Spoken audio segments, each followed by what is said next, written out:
पूर्व राष्ट्रपति प्रणब मुखर्जी को आज देश ने आखिरी विदाई दी।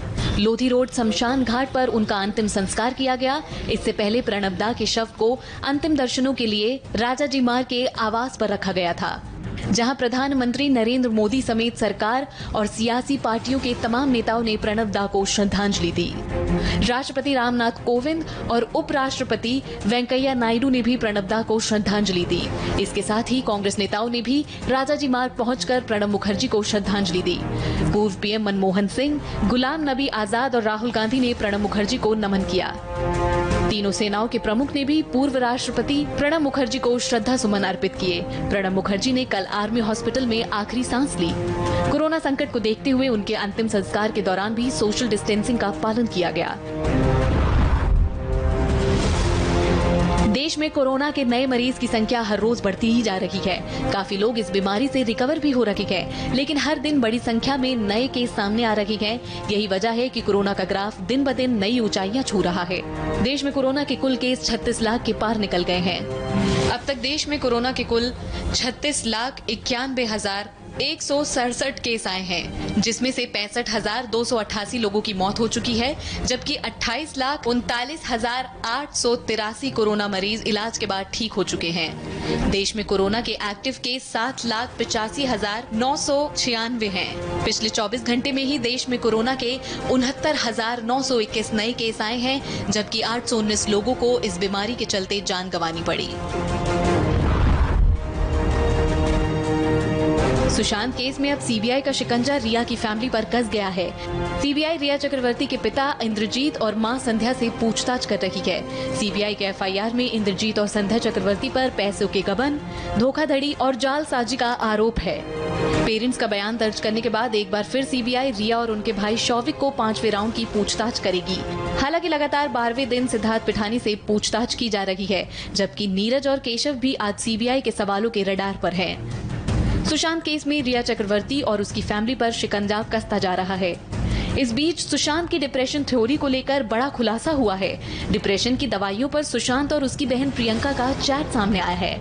ये चैट 8 जून की है, जब बहन प्रियंका ने सुशांत को एंजाइटी की दवाइयों के बारे में बताया था। प्रियंका ने सुशांत को डॉक्टर का प्रिस्क्रिप्शन भेजा था और एंजाइटी की दवा लेने की सलाह दी थी। 8 जून को ही रिया सुशांत का घर छोड़कर गई थी। एलएसी पर भारत और चीन के बीच लेटेस्ट झड़प के बाद दोनों सेनाओं की बातचीत आज भी हो रही है। चुशूल में ब्रिगेड कमांडर लेवल बातचीत हो रही है। दरअसल इस वक्त चीन बैकफुट पर है। उसका आरोप है कि भारत के होनांग, रेकिन लॉ और ब्लैक टॉप एरिया पर कब्जा कर लिया है, जबकि भारतीय सेना ने चीन से 2 टूक कहा है कि उसने ये कदम चाइनीज घुसपैठ रोकने के लिए उठाए हैं। मौजूदा हालात में चीन ने एलएसी पर अपनी डिप्लॉयमेंट बढ़ाई है, तो भारतीय सेना भी अपनी पूरी ताकत के साथ चीन की किसी भी हिमाकत का जवाब देने के लिए 24 घंटे तैनात है। इसी बीच एक और बड़ी खबर है कि एनएसए अजीत डोभाल ने टॉप अफसरों के साथ एलएसी की हालत की समीक्षा ली है। सूत्रों के मुताबिक रक्षा मंत्री राजनाथ सिंह आज एक और हाई लेवल मीटिंग बुला सकते हैं। राजनाथ सिंह ने रविवार को भी विदेश मंत्री, एनएसए, सीडीएस और सेना प्रमुखों के साथ मीटिंग की थी।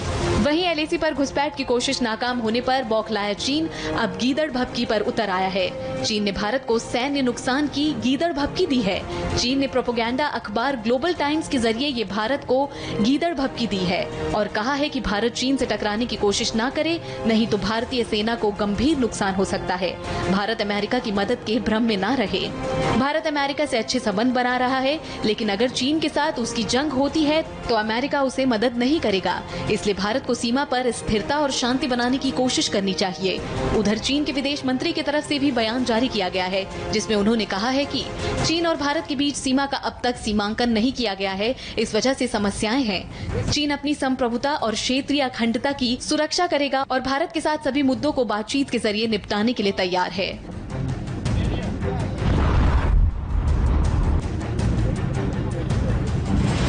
जम्मू कश्मीर में एलओसी के पास बारामूला जिले में सुरक्षा बलों को बड़ी कामयाबी मिली है। आतंकियों की बड़ी साजिश नाकाम करते हुए सुरक्षा बलों ने बारामूला के रामपुर सेक्टर में हथियारों का जखीरा बरामद किया है।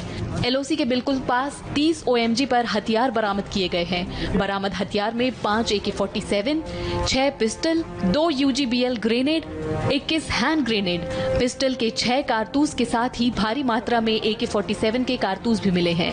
बरामद हथियारों में ज्यादातर नए हथियार हैं। सुरक्षा बलों को इनपुट मिल रहे थे कि इलाके में हथियारों की बड़ी खेप पहुंचने वाली है।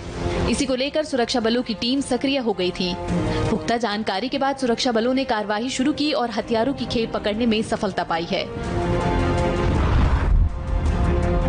गुजरात से लेकर राजस्थान और मध्य प्रदेश से लेकर महाराष्ट्र बाढ़ से बेहाल है। कई इलाकों में जबरदस्त बारिश के कारण लाखों लोग बेघर हो गए हैं। सबसे ज्यादा बुरा हाल गुजरात में है। गुजरात में बारिश ने पुराने सारे रिकॉर्ड तोड़ दिए हैं। सरदार सरोवर डैम से 10 लाख क्यूसेक पानी छोड़ा गया, जिससे कई इलाके जलमग्न हो गए। दुनिया की सबसे ऊंची प्रतिमा स्टैचू ऑफ यूनिटी के आसपास भी बाढ़ जैसा हालात देखा जा सकता है। स्टैचू ऑफ यूनिटी नर्मदा नदी के किनारे है। आप देख सकते हैं किस तरह स्टैचू ऑफ यूनिटी के आसपास हर तरफ पानी ही पानी दिख रहा है। भरूच शहर में हर जगह बाढ़ का पानी भर गया है। घर, दुकान, गोदाम, सब जगह पानी ही पानी। सड़कें पानी में डूबी हुई हैं। लोगों ने एक इलाके से दूसरे इलाके में जाने के लिए सड़कों पर नाव की सवारी कर रखी है। स्टैचू ऑफ यूनिटी के आसपास पानी भर जाने की वजह से हालत किस तरह हो गए हैं, आप इन तस्वीरों में देख सकते हैं। वहीं भारी बारिश के चलते अहमदाबाद के सरदार सरोवर डैम के करीब 11.25 लाख क्यूसेक पानी छोड़ा गया है, जिसकी वजह से कई इलाकों में बाढ़ के हालात हैं।